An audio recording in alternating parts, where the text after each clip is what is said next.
2, 1. Go for launch.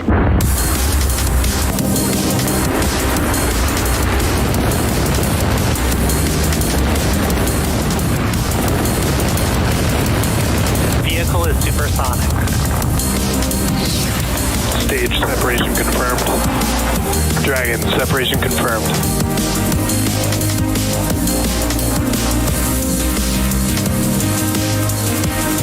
Stage 1 is transonic. Landing legs have deployed. And Falcon 9 has landed. Hello, everyone, and thanks for joining us for today's PSN SATRIA mission. My name is Ronnie Foreman, and today we'll be following Falcon 9 liftoff from Space Launch Complex 40 in Florida to take the SATRIA satellite to a geostationary transfer orbit. Although I'm joining you today from our headquarters in Hawthorne, California, our rocket and spacecraft, as you can see on your screen, are preparing for liftoff on the opposite side of the country. Right now, you're seeing a live view of our launch pad in Florida. As I mentioned earlier, our customer for this mission is PSN, which is an Indonesian company. If you're unfamiliar, Indonesia is located in Southeast Asia, surrounded by both the Indian and Pacific Ocean. It's also an archipelago, which means the country of Indonesia is comprised of more than 17,000 islands. Being an archipelagic country with mountainous topography means Indonesia is one of the world's most challenging territories for telecommunication infrastructure. Satellite-based telecommunication services remain the solution to reduce digital divide by connecting the challenging frontier and outermost areas with high-speed connectivity. Our payload today, SATRIA, will be a key part of Indonesia's digital infrastructure development with a 150 gigabits per second capacity supported by very high throughput satellite, or VHTS technology. That will not only promote digital equality, but also economic growth as it becomes increasingly pivotal in a post-pandemic economic recovery. Now, at T-minus 9 minutes 34 seconds and counting, we're well into propellant loading on the vehicle today. Both the rocket and spacecraft are healthy, and weather is green. Of course, the range is also standing ready to support a liftoff of 6:21 p.m. Eastern Time. But if for some reason we don't launch today, we do have a backup opportunity tomorrow.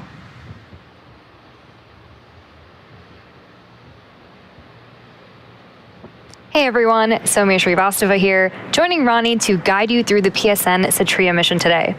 The rocket on your screen is Falcon 9 and gets its name from the Millennium Falcon from Star Wars and the 9 Merlin engines located at the very bottom of the vehicle.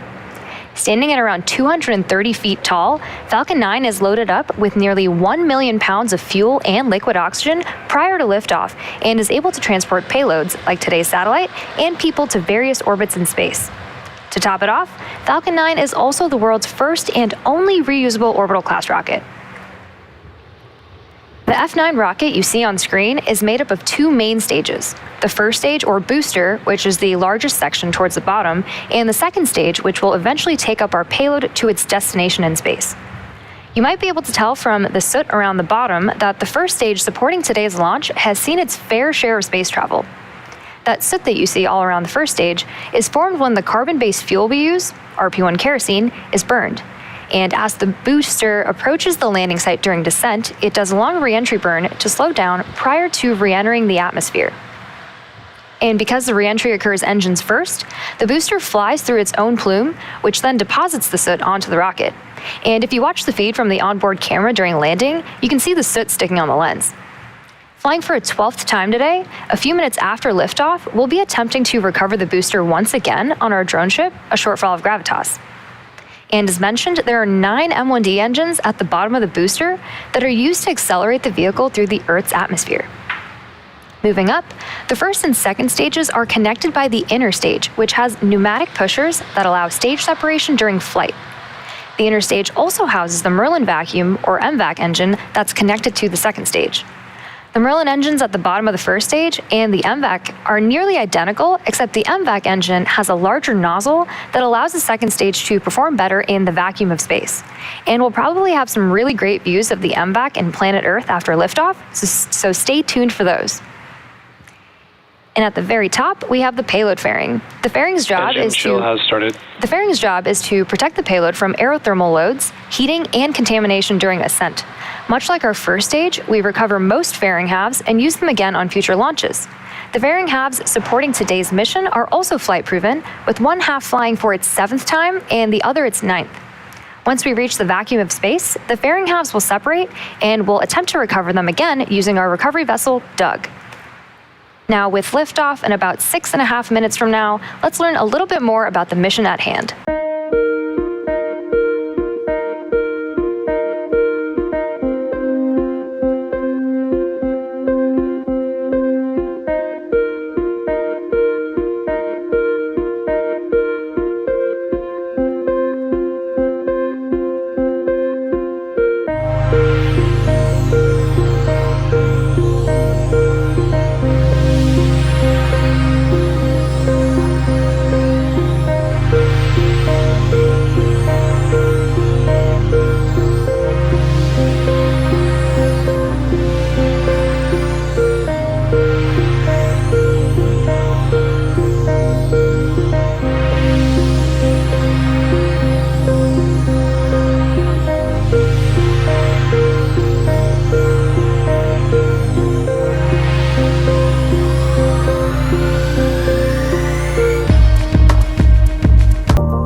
Today's launch actually marks SpaceX's 240th overall mission and our 128th mission from the launch pad on your screen. In fact, of the 40 launches we've had already this year, more than half took flight from SLC-40. Located at the north end of Cape Canaveral Space Force Station in Florida, Space Launch Complex 40 was leased to SpaceX in 2007 after supporting numerous Titan launches for the U.S. Air Force between 1965 and 2005. Since then, we've had a total of 193 launches from Florida's Space Coast, with about 65% of them, or 127 launches in total, lifting off from Launch Pad 40. Thanks for pressing for strong back retract.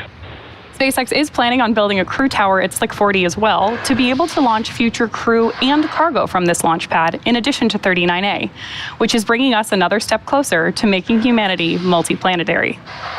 Now, at about 4.5 minutes to go until liftoff, we should begin to see strong back retract in progress. There's the call out for that strong back retract, and you can start to see the TE clamp arms opening up around the base of the fairing.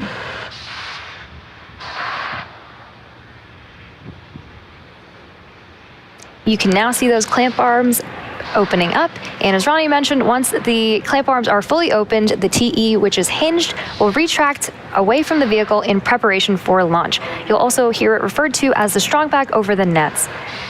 And at this point in the countdown, both the first and second stages are nearly fully loaded with 1 million pounds of kerosene fuel and liquid oxygen. Both the first stage and second stage should finish loading propellant about a minute apart from each other. The first stage finishes up at about T-3 minutes, and the second stage at T-2 minutes. You may have noticed the white clouds around the vehicle. Those clouds are actually vented chilled gas from above the LOX tank liquid surface that we vent overboard to maintain pressure in the tank as needed. And when that gas comes out into the Florida air, the humid air condenses into those clouds that you're seeing. And then at T-60 seconds, Falcon 9 will be in startup. And that means that the rocket's autonomous internal flight computers will have taken over the launch countdown. And there was that call out there for stage 1 LOX load completion. And just inside of T-2 seconds, we light the Merlin engines for liftoff. The PSN SATRIA payload continues to be healthy, and the Falcon 9 team is currently tracking no issues on the rocket.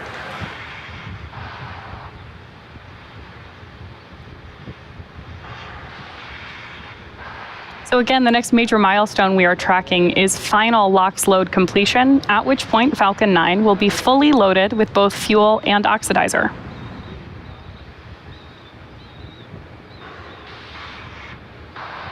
Picture perfect day on the coast of Florida, too.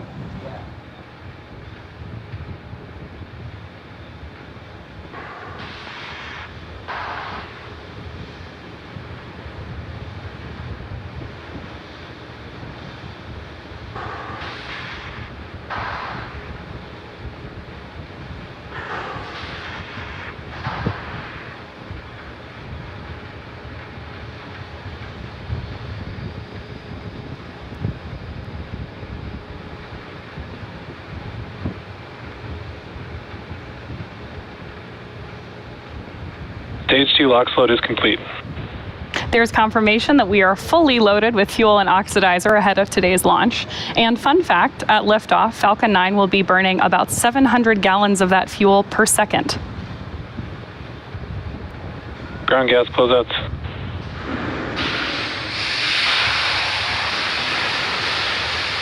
As some of you mentioned earlier, that white cloud that you see venting away from the rocket is totally normal and nothing to worry about. The next call out we're listening for is also one she explained to you. That's going to be that Falcon 9 is in startup mode and that the internal flight computers have taken over the terminal count.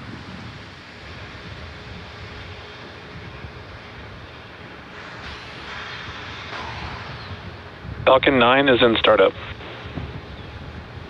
The final milestone we're listening for on the nets is the call out from the launch director that we are go for launch.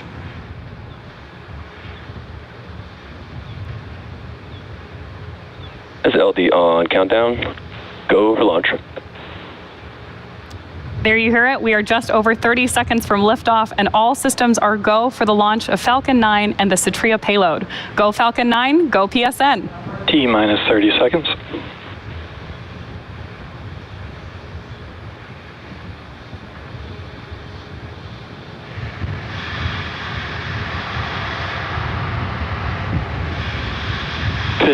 Seconds.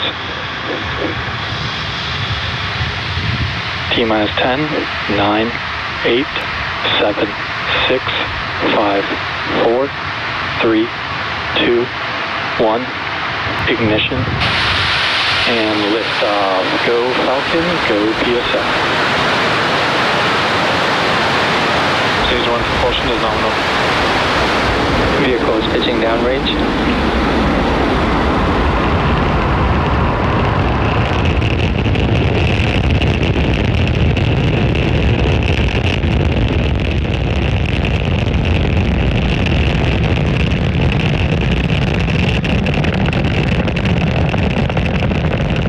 That incredible view means that Falcon 9 has successfully lifted off from pad 40.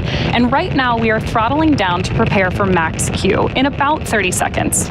As you may have heard us explain before, this is the period of highest aerodynamic pressure on the vehicle. Power and telemetry nominal. That's because at this point, we are seeing the greatest difference in dynamic pressure, which is increasing with the rocket's speed, and ambient static pressure, which is decreasing as we move up through the Earth's atmosphere. Vehicle is supersonic. With that call out, we know that Falcon 9 is moving faster than the speed of sound.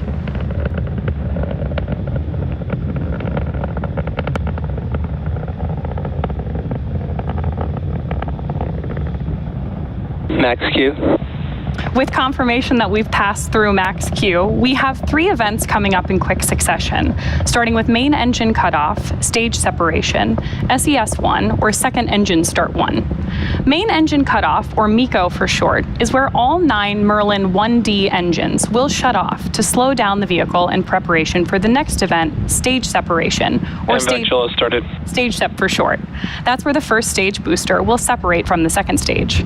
Right after stage sep, the first stage will start its journey back to Earth, targeting a landing on our drone ship, A Shortfall of Gravitas, which is currently stationed in the Atlantic Ocean, about 680 kilometers downrange. Now, during that time, Stage 2 will continue on its journey to space with the third event, Second Engine Start 1, or SES1 on the nets, and this is where the single MVAC engine will ignite to propel the second stage along with the PSN SATRIA payload to orbit.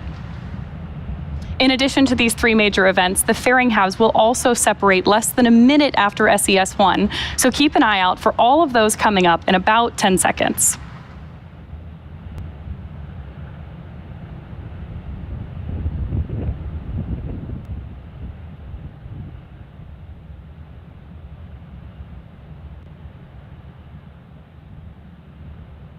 Main engine cutoff.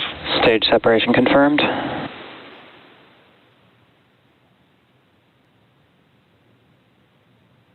MVAC startup. So you heard the callouts there, and you can see on your screen in this great dual view that we have that the MVAC engine on our second stage has ignited. Now, this is the first of 2 second stage burns that we're tracking for this mission. And the first stage on the left-hand side of your screen is coming back to land on our drone ship, A Shortfall of Gravitas. Now, we are also expecting fairing deployment. Both vehicles are on nominal trajectories.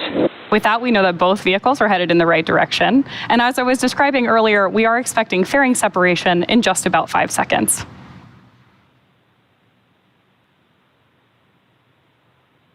Fairing separation confirmed. As some of you mentioned earlier, reusability is part of our secret sauce here at SpaceX. So with that confirmation of fairing separation, we know that both of those are coming home again. The first, or one of them is flying Acquisition of signal Bermuda. for the 7th time and the other for its 9th.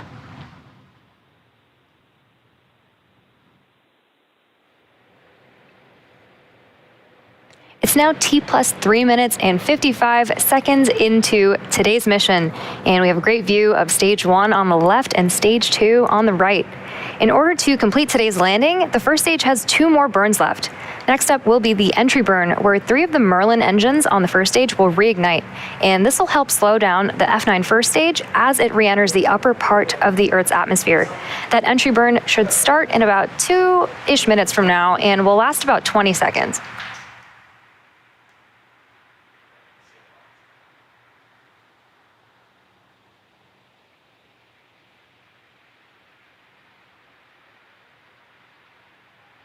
You can see 2 of the 4 hypersonic grid fins that are positioned near the base of the inner stage on the booster. And stage 1 is currently using nothing but the grid fins for steering as it's returning back to Earth.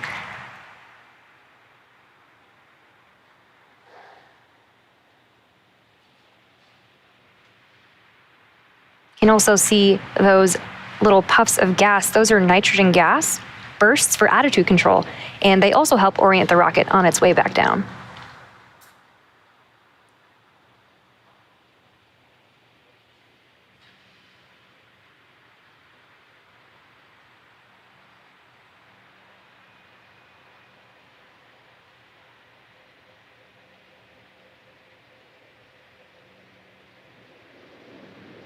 And some really awesome views of planet Earth behind stage 2. And again, that entry burn on the first stage coming up in about a minute.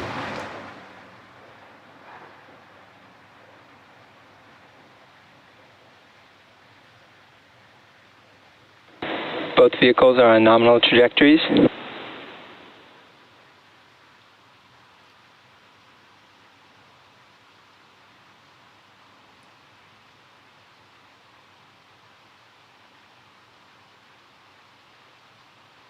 Like I promised, we have great views of Earth behind MVAC and behind the first stage as it's coming back down to Earth.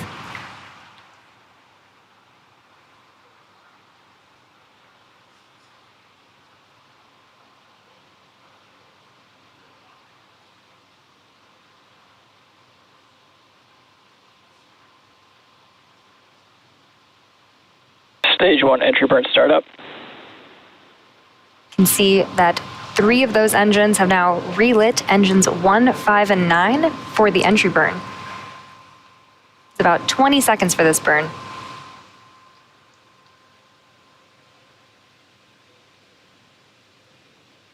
Stage 1 entry burn shutdown. Now, with confirmation of entry burn shutdown, we have one last burn before the first stage attempts to land on our drone ship, and Stage 1 FTS has saved. and that is the landing burn. During the first stage landing burn, a single Merlin engine, E9, will relight and slow the vehicle down for its landing attempt on our drone ship, A Shortfall of Gravitas. As a reminder, the booster supporting today's mission has now flown for its 12th time, having previously supported CRS-22, Crew 3 and Crew 4, Turksat 5B, CRS-25, guidance. Eutelsat HOTBIRD 13G, O3B mPOWER, and 4 Starlink missions.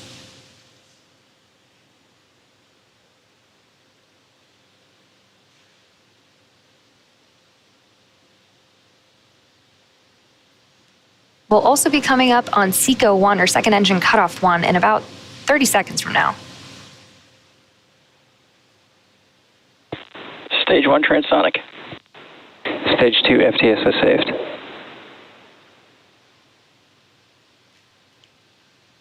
can see that MVAC continuing to glow bright orange until SECO 1.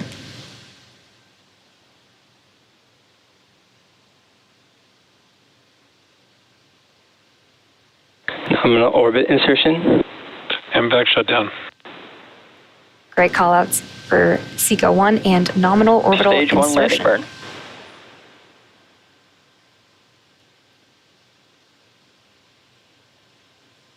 Expected loss of signal, Cape Canaveral.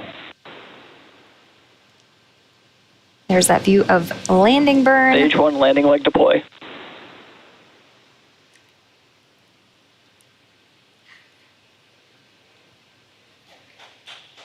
And a great view of landing.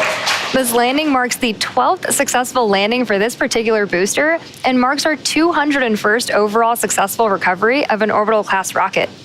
In addition to landing with confirmation of successful second engine cutoff and good orbit, we are going into a coast phase up until the second relight of our MVAC engine on the second stage, which will be followed by payload deploy. Till then, sit tight and we'll see you back here at the T plus 27 minute mark.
Landing. Coming up shortly, we'll have the second burn of our MVAC engine, which is what you can see on your screen now. This is on stage 2, and we'll do this burn prior to payload deployment, which basically means we will relight and then shut down the second stage engine another time. Now, we are expecting this burn to last just about a minute. Beautiful views from up in space there on your screen right now. And we're essentially using this to finalize the placement of stage 2 and the payload in our desired geostationary transfer orbit. That also means that this will be the last burn of stage 2 before we deploy the payload today.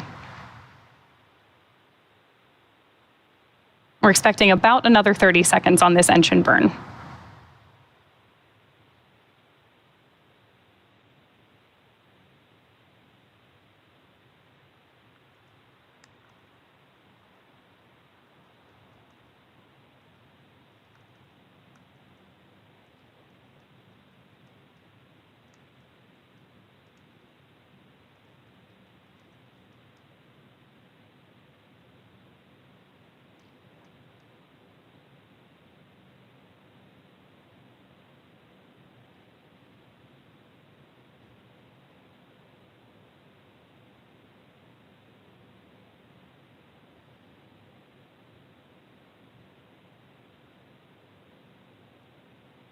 We should have had second engine. Nominal orbit insertion. And there you hear, we've had second engine cutoff and nominal orbital insertion. So with confirmation of both the second engine cutoff and start and cutoff, we will join you live to cover that payload deployment in about 6 minutes. So sit back, we'll see you in a few.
see the payload on your screen right now.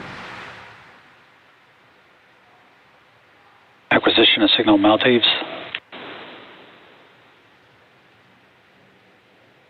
Payload separation confirmed. And there you can see on your screen the payload drifting away from our stage 2. We had successful deployment of the PSN SATRIA payload. And with that confirmation, we will bring today's webcast to a close. Today's mission marked SpaceX's 240th overall mission to date and 41st mission of this year. We'd really like to thank our customer PSN for entrusting us with today's mission and all of you for joining us. We'd also like to wish everyone a wonderful Father's Day, and we'll see you next time.